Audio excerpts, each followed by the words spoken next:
எது நீங்க என்ன அதுக்குரிய தகுதி பெற்ற டாக்டரா? அதாவது இது வரைக்கும் திமுக தொடர்ந்து ஆட்சிக்கு வந்ததில்லை, அதனால நம்ம தான் ஆட்சிக்குன்ட்டு எடப்பாடி வீட்டுல படுத்துட்டு இருக்காரு கும்பகர்ணன் மாதிரி. உங்களுக்கு ஏதாவது கொள்கை இருக்கா? எங்களுக்கு கொள்கை இருக்கு. அதிமுக கொள்கை கிடையாது. அதாவது நீங்க உங்களை 2024 SDBI கூட கூட்டணி வச்சிங்க, குறிப்பாக முஸ்லிம் ஓட்டுகள் உங்களுக்கு வரல, இனி கிறிஸ்துவ ஓட்டும் வரல, அதனால இனி இந்துக்களை நம்பிதான் நம்ம கரை சேர முடியும்ட்டு முடிவு பண்ணி மதுரை நடந்த முருக மாநாட்டை கடந்துக்கிட்டீங்களா? நாங்க இருந்த வரைக்கும் எம்ஜிஆர் ஜெயலலிதா இருந்த வரைக்கும் அதிமுக எப்படி இருந்தது? யார் சார் தோக்கல? புரட்சி தலைவி அம்மா வெற்றி வாய்ப்பு இழக்கலையா 96ல? அவங்க பீனிக்ஸ் பரவிசா அவங்களுக்கு ஈக்குவலி எடப்பாடியா?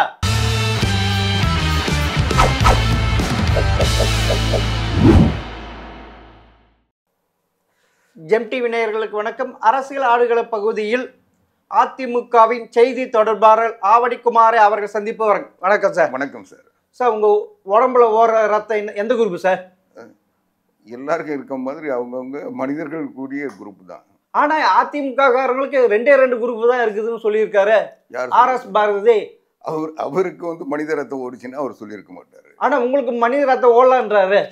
அதுதாங்க, அவர் வக்கீலுக்கு படிச்சதா சொல்லிக்கிறாரு.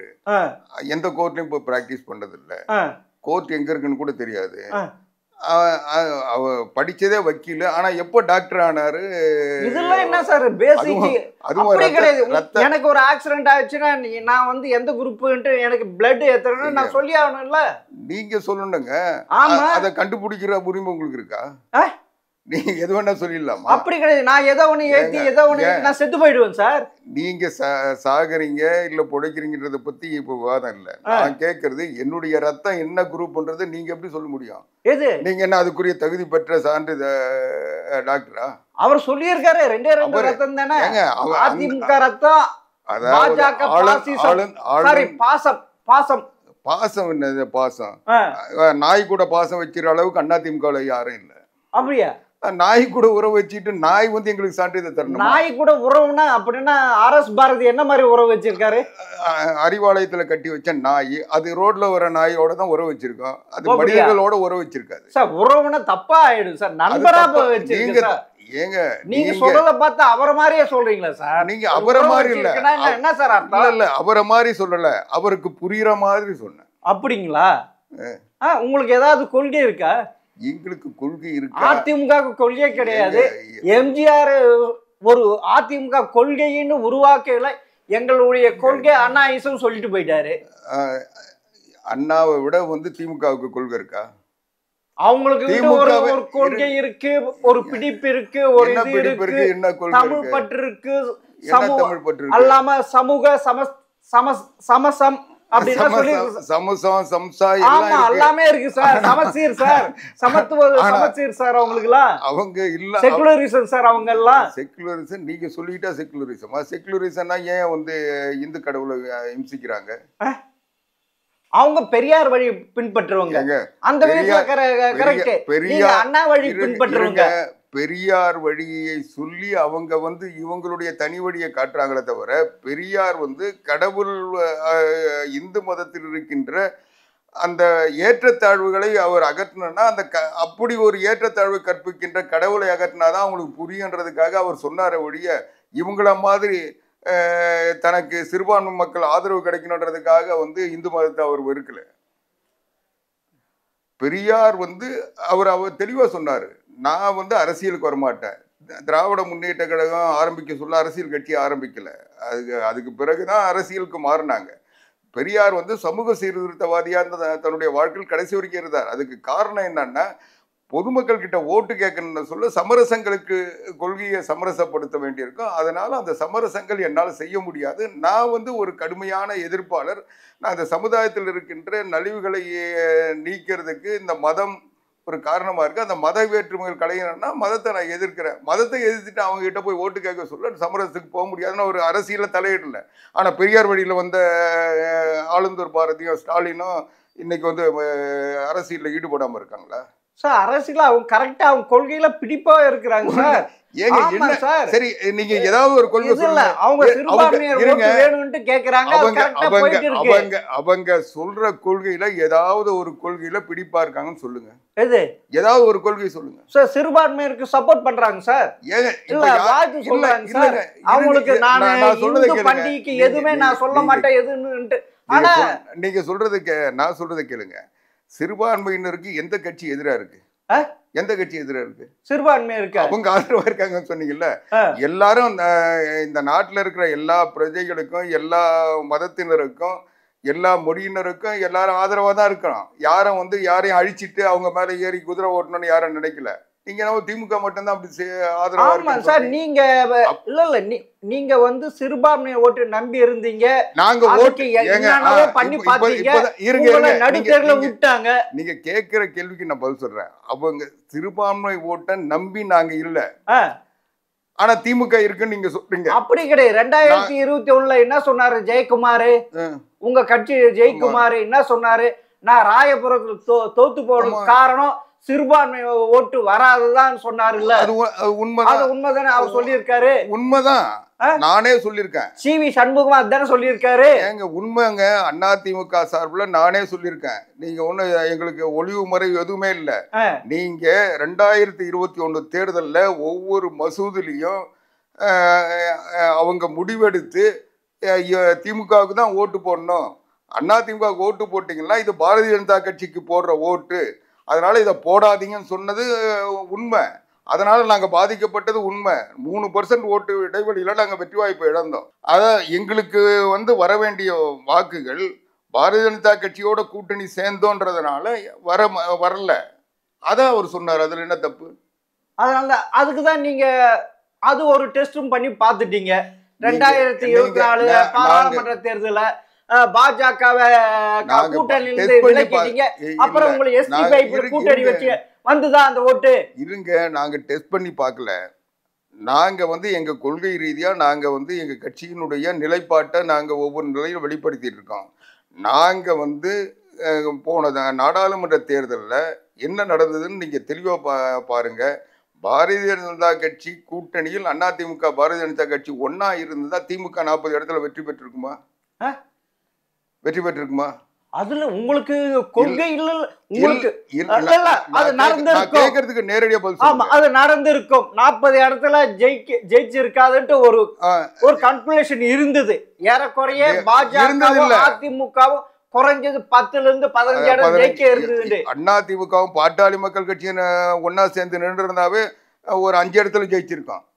நீங்க அந்த விவரங்களை பாத்தீங்கன்னா தெரிஞ்சுப்பீங்க. இது எதுக்கு சொல்றேன்னா, இதுல இருந்து என்ன நீங்க தெரிஞ்சுக்கிறீங்க? நாங்க தமிழ்நாட்டு மனநிலைய மக்களுடைய நிலைமையை அந்த தேர்தலில் ஒரு பரிசீலனை செஞ்சோம். அதுல நாங்க சக்சஸ் ஆயிருக்கோம். என்னன்னா 2024 சக்சஸ் ஆயிடுச்சீங்க. நிச்சயமா எங்களுக்கு சக்சஸ் தான். நீங்க SDPI கூட கூட்டணி வச்சு அவங்க ஓட்டே உங்களுக்கு வரலையே. நான் சொல்றதை கேளுங்க. இன்றைக்கு தமிழ்நாட்டில் அதிமுக பாரதிய ஜனதா கட்சி ஒன்னா சேர்ந்தா திமுக கூட்டணி ஒன்றும் இல்லைன்றதை நாங்கள் புரிஞ்சுக்கிட்டோம். அதை உணர்த்திட்டோம். நாங்கள் தனித்தனியாக நின்னதுனால தான் திமுக கூட்டணி பலமாக இருக்கிறதா ஒரு தோற்றம் இருக்குது. நாங்கள் ஒன்றா சேர்ந்தால் திமுக கூட்டணி பலம் இல்லை, ஈக்குவல் ஃபைட்டு கொடுப்போம், அல்லது நாங்கள் இன்னும் முயற்சி பண்ணால் எளிமையாக வெற்றி பெற்றுவோம். இதுதான் கடந்த சட்டமன்ற நான் முடிச்சிடுறேன். சட்டமன்ற தேர்தலில் என்ன நடந்தது? 3% இடைவெளியில் திமுக ஆட்சிக்கு வந்தது. அந்த நிலையில தான் இன்னைக்கு தமிழ்நாடு இருக்குது. நீன்றதை நாங்கள் உணர்த்திட்டோம். இப்போ நாங்கள் எங்களுடைய எந்த இடத்துல எங்களுக்கு சரிவு இருந்தது என்னன்றதை நாங்கள் ஒரு அனலைஸ் பண்ணிட்டோம். அதுக்கு அதை தீர்வு காண்றதுக்கு இந்த தேர்தலை நாங்கள் செஞ்சு காட்டுவோம். 2வது, அதிமுகவை பொறுத்த வரைக்கும் நாடாளுமன்ற தேர்தலில் யார் ஆட்சிக்கு வரணுன்றதை விட சட்டமன்ற தேர்தலில் ஸ்டாலின் ஆட்சியை வீழ்த்தணுன்றதை எங்களுடைய நோக்கம். இன்னைக்கு 2021 ஸ்டாலின் ஆட்சிக்கு வந்தாரு. 4.5 வருஷம் முடிச்சிட்டாரு. 5 வருஷம் முடிக்க போறாரு. அதுக்கு பிறகு அடுத்து எடப்பாடியார் தான் இங்க பேசுபொருளா இருக்கிறாரு. 4.5 ஆண்டுகள் எடப்பாடியார் ஆட்சியும் இந்த 4 ஆண்டுகள் ஸ்டாலின் ஆட்சியும் ஒப்பிட்டு பார்க்கிற மக்கள் யார் சிறந்த ஆட்சி நடத்தினாங்கன்னு அவங்க தீர்ப்பு சேர போறாங்க. இது எங்களுடைய தேர்தலே இதுதான். அதனால நாங்க நாடாளுமன்ற தேர்தலில் எங்களுடைய நிலையை எங்களுக்கு தனிப்பட்ட முறையில நரேந்திர மோடி ஆட்சிக்கு வரணுன்றத சொல்லி வாக்கு கேட்டாங்க, நரேந்திர மோடி வரக்கூடாதுன்னு சொல்லி கேட்டாங்க. அது ரெண்டும் அவங்களுக்குள்ள நடந்த போட்டியில இவங்க 2 பேரும் தேவையில்லை.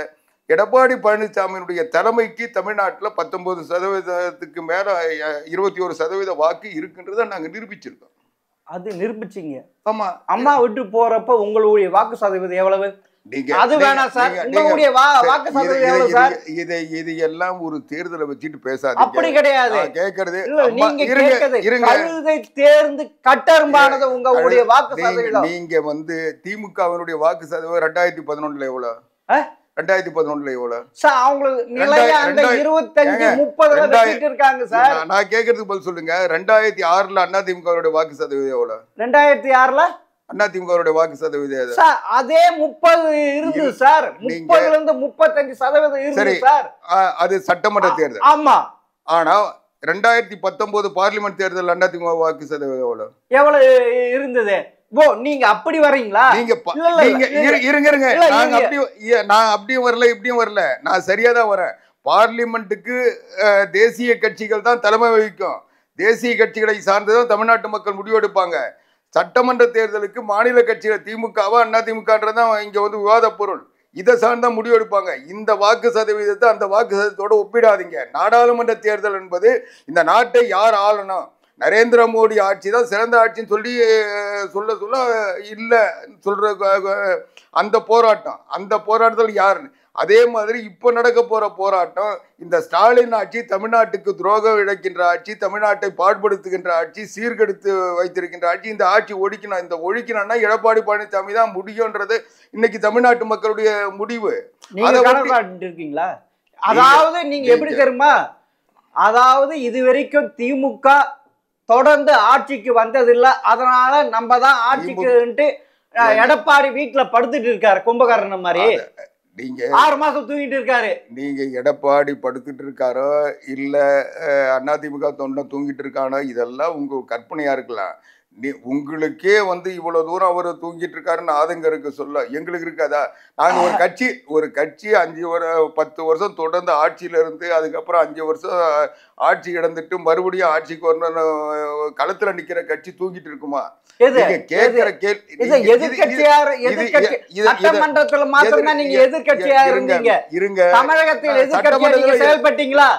சட்டமன்றத்தில் அண்ணாமலை இருந்த வரைக்கும் அவர் தான் எதிர்கட்சியா செயல்பட்டாரு. ஏங்க, அண்ணாமலை வந்து அகில உலக தலைவரா இருக்கலாம். அண்ணாமலை வந்து செயல்பட்டாருன்னு நீங்க நம்பலாம்.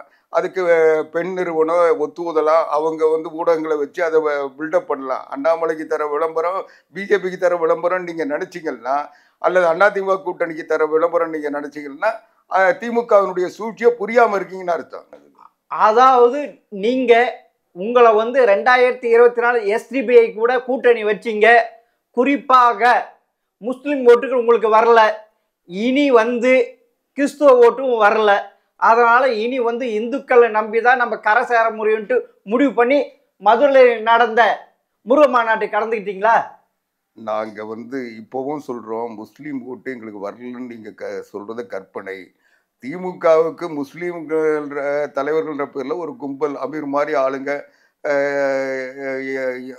அவங்க மதத்தினுடைய கட்டுப்பாட்டை கூட நினைச்சு பார்க்காம இன்னொரு மதத்தை வந்து இழிவுபடுத்துறது, அசிங்கப்படுத்துறது, அந்த மதத்தை மாநாட்டை கேவலப்படுத்துறது ஒரு உண்மையான முஸ்லீம் யாரும் செய்யக்கூடாத வேலையை அவர் தொடர்ந்து செஞ்சிட்டு இருக்காரு. அதுக்கு அவர் சர்வதேச கடத்தல் மன்னன் கிட்ட இருந்து பணம் வாங்கி அவர் படம் எடுத்தவர் அப்படிதான் இருப்பாரு.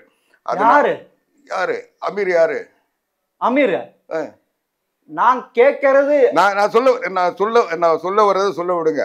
அப்படிப்பட்ட முஸ்லீம் மதத்திலே இருக்கின்ற தீவிரவாதிகளோடு தொடர்புள்ள போதை கடத்தல் பெயர்களோடு தொடர்பு கொண்ட அமீர் போன்றவர்கள் அந்த முஸ்லீம் மதத்தை ஏதோ அவங்க பாதுகாப்புல இருக்கிற மாதிரி ஒரு தோற்றத்தை உருவாக்குறாங்க. அவங்க இந்து மதத்துக்கு எதிராக ஒரு தேவையற்ற செய்திகளை பேசி இந்து மதத்துக்கு எதிராக வந்து முஸ்லீம் மக்கள் எல்லாம் ஒன்று திரள்வாங்க. அவங்கள கொண்டு போய் திமுக கிட்ட அடகு வச்சுட்டு நம்ம போதைப் பொருளை வித்துட்டு அவனை காப்பாற்றி படம் எடுக்கலாம்னு சொல்லி சுத்திட்டு இருக்காங்க. அப்படிப்பட்ட ஒரு சிலர் தான் அதை செய்யறாங்க. ஆனா முஸ்லீம்கள் இன்னைக்கும் அதிமுக ஏன் பிஜேபியில முஸ்லீம் இல்லையா? எல்லா கட்சி அவங்கள ஒரு எம்எல்ஏ நிக்க வைக்கிறாங்களா, ஒரு எம்பி நிக்க ஏங்க, வைக்கிறாங்களா, ஒரு மத்தியில ஒரு அமைச்சர் ஆக்கி இருக்காங்களா? நீங்க அது வந்து அந்த கட்சி விஷயம். அந்த இல்ல கட்சி நீங்க தான் சொல்றீங்களே நான் பிஜேபி முஸ்லிம் இல்லையான்ட்டு. அதாவது இருக்காங்க சார், பேருக்கு இருக்காங்களா இல்ல பொழப்புக்கு இருக்காங்களா? இருக்காங்க. ஆக எல்லா கட்சியிலும் இருக்கிறாங்க. ஆனா இங்க எப்படி பொழப்புக்காக அமீர் போல ஆளுங்க வந்து இந்து மதத்துக்கு எதிராக பேசுறாங்களோ அது போல அங்க இருக்கிறவங்க எல்லா கட்சியிலும் இருக்கிறாங்கன்னு நான் சொல்ல வந்தேனே தவிர அந்த கட்சியில யாருக்கு பொறுப்பு தரணுன்றதை நான் முடிவெடுக்க முடியாது. அதுக்கான அதிகாரமும் எனக்கு இல்லை, தேவையும் இல்லை. அது இல்லை. நான் சொல்றது ஒரு மதம், அந்த மதம் சார்ந்த இன்னைக்கு எல்லாரும் மாநாடு நடத்துறாங்க. ஏன் முஸ்லீம் மாநாடு நடத்தலையா? அதுக்கு எல்லா கட்சி தலைவரும் போய் கலந்துக்கிறது இல்லையா? அது போல எல்லாரும் கலந்துக்கிறாங்க. ஆனால் நான் சொல்றேங்க, இன்றைக்கு தைப்பூசம் விடுமுறை விட்டு அதிமுகவில் அண்ணன் எடப்பாடியார் முதலமைச்சராக இருக்கும் போதுதான் முருகருக்கு தமிழ்நாட்டில் மக்களிடம் இருக்கின்ற அந்த உணர்வுகளை வெளிப்படுத்தினவர். இதுவரைக்கும் எந்த அரசாங்கமும் தைப்பூசத்துக்கு விடுமுறை விட்டாங்களா? இல்ல, முருக பக்தியே கிடையாது. இல்லைங்க, எடப்பாடி தைப்பூசத்துக்கு லீவ் விட்டதுனால தமிழக மக்கள் இடத்துல அந்த முருக பக்தி வந்து சொல்றீங்களா? தமிழுக்கே கடவுள் முருகர் சார். சொல்றது அப்படி மாத்தாதீங்க சார். நீங்க யாரையும் மாத்த முடியாதுங்க. எடப்பாடி பழனிசாமி ஒரு சிறந்த முருக பக்தர். அவருடைய பேரே பழனிசாமி தான். அதனால அவர் வந்து அந்த தைப்பூசத்தினுடைய முக்கியத்துவம் உணர்ந்து முருக பக்தர்களுடைய கோரிக்கை தொடர்ந்து எழுப்பிட்டு வந்தாங்க. அந்த கோரிக்கைக்கு ஏற்றுக்கிட்டு விடுமுறை அறிவிச்சாரு. அதை தான் நான் சொன்னேனே தவிர அதுக்கு பிறகு முருக பக்தர்கள் அனைத்து இந்திய அண்ணா திராவிட முன்னேற்ற கழகத்தோடு இணக்கமாக இருக்கிறாங்க. எல்லா விழாக்கள்லும் போய் கலந்துக்கிறாரு. தைப்பூசத்துக்கு தொடர்ந்து வாழ்த்து சொல்றோம். இதனால திமுக என்ன பண்ணுது? இந்த அதிமுகவுக்கு வந்து முருக பக்தர்களுடைய ஆதரவு, தமிழ்நாட்டினுடைய ஆதரவு, இன்னும் தமிழ் கடவுளுடைய ஆதரவு, அவருடைய வழிபாட்டுக்குரிய அந்த வாய்ப்புகளை இவங்க தொடர்ந்து செய்யறதுனால எங்களோட நெருக்கமாக இருக்கிறாங்கன்றதுக்காக இவங்க இந்து அறநிலையத்துறையை பயன்படுத்தி சம்பந்தமே இல்லாமல் பழனி ஆண்டவர் கோயிலிருந்து எல்லா முருகர் கோயிலில் இருக்கிற படத்தை எடுத்து சேகர் பாபு ஒரு மாநாடு நடத்தினார். இல்லை, முருகருக்கு இவங்களுக்கு என்ன சம்பந்தம்? அரசாங்கம் இன்னைக்கு இந்து அறநிலையத்துறை வந்து ஒரு அரசாங்கத்தினுடைய ஒரு துறை தானே. அரசாங்கம் மதசார்பற்ற அரசாங்கம். அதுவும் நீங்க கொஞ்ச நேரத்துக்கு முன்ன சொன்னீங்க சோசியல் செக்யூலர் அகராதியில் இருக்கிற வார்த்தையெல்லாம் லைனா சொன்னீங்கல்ல. ஆனா நீங்க பாஜக கூட இருங்க உங்களுக்கு இது அப்பனா நீங்க வந்து அப்பனா பாஜகவால் 2014 அம்மா ஜெயலலிதா தனித்து நின்று வெற்றி பெற்றார். இப்போ இதற்கு எடப்பாடி பாஜக துணை இல்லாமல் வெற்றி பெற முடியாத கூட்டணி வச்சிருக்கீங்களா? எங்க திமுக தனியா நிக்க சொல்லுங்க, திமுக கூட்டணி இல்லாம நிக்க சொல்லுங்க. அதிமுக எல்லா தேர்தலையும் போட்டியிட நாங்க தயார். நாங்க ஒன்னும் பயந்து போய் உங்களுக்கு அவ்வளவு வாக்கு இருக்கா? எங்களுக்கு உங்க வாக்கு தான் இழுச்சு போச்சு, பள்ளி இழுச்சு போச்சு. நீங்க தமிழ்நாட்டு அரசியல்ல நீங்க வந்து ஒரு ஊடகவியலாளரா எவ்வளவு நாள் பணியாற்றினீங்கன்னு எனக்கு சந்தேகம் வருது. அதிமுக 52 வருஷம் அதிமுக உருவாக்கி 52 வருஷத்துல 36 வருஷம் ஆட்சி, 33 வருஷம் ஆட்சி இருந்தது. ஆன்டி கலைஞர்ன்ட்டு ஒரு இது இருந்தது. அதுல நீங்க குறுக்காஞ்சிட்டு இருந்தீங்க தமிழ் மக்கள். இல்ல, இப்ப உங்களால முடியாது. இருங்க, நான் சொல்றேங்க. எங்க தலைவர்கள் புரட்சி தலைவர் எம்ஜிஆர், புரட்சி தலைவி அம்மா பிறக்கும் போது சாதாரண குழந்தையா பிறந்தாங்க, சாதாரண மனிதரா பிறந்தாங்க. இருக்கும்போது 2 பேரும் முதலமைச்சரா இறந்தாங்க. கருணாநிதி இறக்கும் போது முதலமைச்சர் சீட்டை பார்த்து ஏங்கி செத்து போனாரு. நீங்க வந்து அந்த கட்சியை பத்தி பேசுறீங்க. அது பழைய கதை. நீங்க பழைய கதையா புது கதையா? நீங்க வரலாறுங்க. புரட்சி தலைவர் எம்ஜிஆர் இறக்கும் போது முதலமைச்சருங்க, அம்மா முதலமைச்சருங்க. ஆனா கருணாநிதி இவ்வளவு கேவலப்படுத்தி இருக்காங்க. நீங்க உங்க உடம்புல போறது அதிமுக ரத்தமா, பாஜக பாசிசமா, பாசமா? எங்களை வந்து கேவலப்படுத்த முடியாது. ஆர்எஸ் பாரதிய ஒரு நாய்ங்க, மனுஷனாவே நினைக்கிறதுல ஒரு வெறி நாய். அறிவாலயத்துல இருந்து வரவங்களை பார்த்து கொலைக்கிறதுக்காக கட்டி வச்சிருக்க ஒரு வெறி நாய். அதுக்கு வந்து பிஸ்கெட் போட்டாலும் குறைக்கும், மைக்கு காட்டினாலும் குறைக்கும். அந்த நாயை பத்தி குறைச்சி இருக்கீங்களா? அந்த நாயை பத்தி எடப்பாடி அதே மாதிரி 2023 இருங்க சார். பாஜக கூட்டணிந்து வெளியே வர்றப்ப என்ன சொன்னீங்க? எங்களுடைய கட்சி தலைவர் அம்மாவையும் அண்ணாவையும் எம்ஜிஆரையும் தாழ்த்து பேசினால் நாங்க கூட்டணி விட்டு வெளியே வந்து சொன்னீங்கல்ல. இப்ப அண்ணா பத்தி இவ்வளவு வெளிப்படையா போட்டு உடைச்சிருக்காங்க. இப்ப என்ன அது என்ன பாஜக மீட்டிங்கா? அது இல்ல நீங்க என்ன சொல்ல வரீங்க? அது வந்து அரசியல்ல ஒரு அரசியல் கட்சி நடத்துற மாநாடா? இந்து முன்னணி நடத்த மாநாடு. இந்து முன்னணி பத்தி உங்களுக்கு நல்லாவே தெரியும். இந்து முன்னணி நல்லா தெரியும்.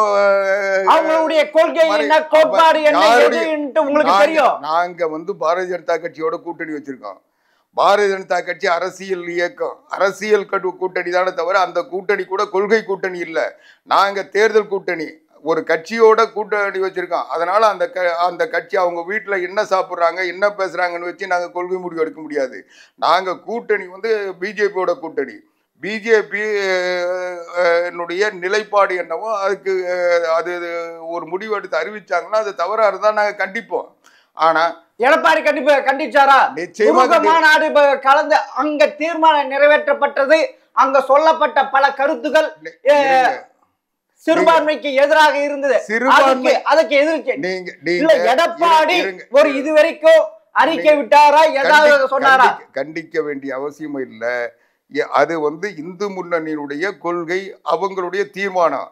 அது அவங்களுக்கு அந்த உரிமை இருக்கு. இந்தியா ஒரு சுதந்திர நாடு. அவங்கவுங்களுக்கு கருத்து சுதந்திரம் இருக்கு. அவங்களுக்கு போராடுகின்ற அவங்களுடைய தேவைகளை போராடுற உரிமை இருக்கு. அவங்களுடைய கொள்கையை நிலைநிறுத்துறாங்க. அந்த கொள்கை அத்தனையும் நாங்க ஏத்துக்கிட்டு அந்த அப்படி இருக்கிறப்ப நீங்க எப்படி கலந்துக்கலாம்? அதுதானே கேக்குறாங்க. இப்படி அதுதானே கேக்குறாங்க. அண்ணாவை இப்படி சிறுமைப்படுத்திருக்கிறார்கள், பெரியாரை இப்படி சிறுமைப்படுத்திருக்கார்கள். மதுரை முழுவதும் சூரனை துவசம் செய்த முருகனே திராவிடத்தை ஒழிக்க வேல் கொண்டு வான்னு சொல்லியிருக்காங்களே. உங்க திராவிட கொள்கை என்ன ஆச்சு? திமுகவுக்கு திராவிட கொள்கை ஸ்ட்ராங்கா நிக்கிறாங்க. நீங்க திமுகவுக்கு திராவிட கொள்கை இல்ல, அண்ணா திமுகவுக்கு திராவிட கொள்கை இல்ல. இல்ல இல்ல இல்ல நிச்சயமா இல்ல. நான் சொல்ல கேளுங்க. நீங்க சொன்னது கரெக்ட். நீங்க உங்க தலைவர் பொதுச் செயலாளர் எடப்பாடிக்கு எனக்கு ஆரிய கொள்கையும் தெரியாது, திராவிட கொள்கையும் தெரியாது. நான் என்கிட்ட பதில் கேட்க வந்தீங்க. சொல்லுங்க. நீங்க சொல்றத எனக்கு கேட்கணும் வந்தீங்களா? நான் சொல்றேன், பேரறிஞர் அண்ணாவே வந்து தமிழ்நாட்டை வந்து தமிழ்நாடுன்னு தான் அறிவிச்சாரு. அவர் திராவிட நாடுன்னு அறிவிக்கல. அண்ணாக்கு தெரியாதா? ஏன் திராவிட நாடு அறிவிக்கல? அவர் ஏன் திராவிட முன்னேற்ற கழகம் ஆரம்பிச்சாரு? இதுக்கு சொல்லுங்க சார். திராவிட முன்னேற்ற கழகம் ஆரம்பிக்க சொல்ல தமிழ்நாடு, ஆந்திரா, கேரளா எல்லாம் சேர்ந்து சென்னை ராஜதானியா இருந்தது.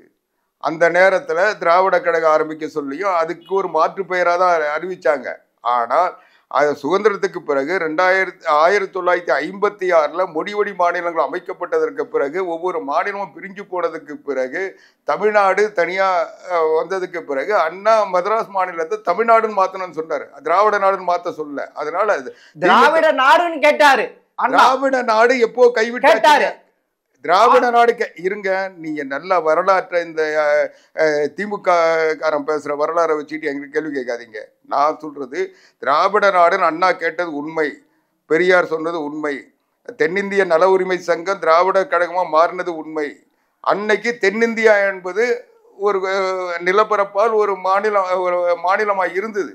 அந்த மாநிலத்துக்கு ஒரு மாற்று பெயரா திராவிடன் கொண்டு வந்தாங்க. 3 மொழி பேசுற மக்களுக்கு சேர்ந்த ஒரு இணைப்பு மொழியா ஒரு திராவிடன்ற வார்த்தை வந்தது. அதே 3 மாநிலங்களும் தனித்தனியா பிரிஞ்சு போனதுக்கு பிறகு, ஒவ்வொரு மாநிலத்துக்கும் அந்த மொழி சார்ந்த மாநிலங்கள் அமைக்கப்பட்டதற்கு பிறகு இது தமிழ் சார்ந்து அமைக்கப்பட்ட மாநிலம் தமிழ்நாடு. அதுதான் அண்ணா அந்த பேரை கொண்டு வந்தாரு. இன்னும் நீங்க வந்து இந்த முருக மாநாட்டுக்கு எடப்பாடி அவர் வாழ்த்து தேர்வு சொன்னதுக்கு தப்புன்னு ஒத்துக்க மாட்டேன்றீங்க.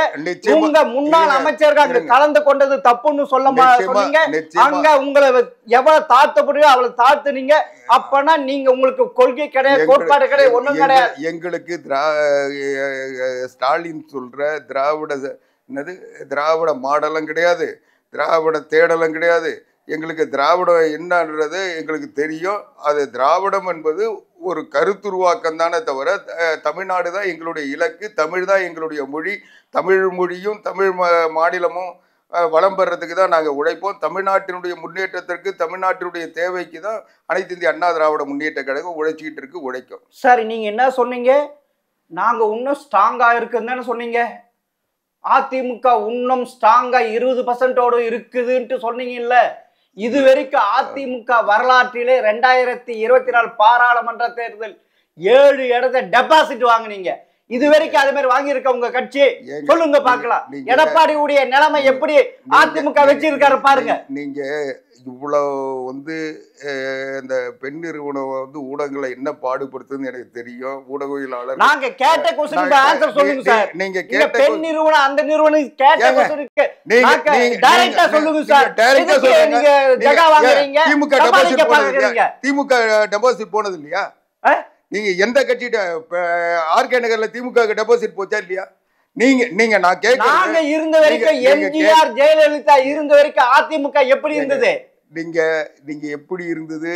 அப்படி அப்ப ஏன் புரட்சி தலைவர் 1980 பார்லிமெண்ட்ல 2 இடம்.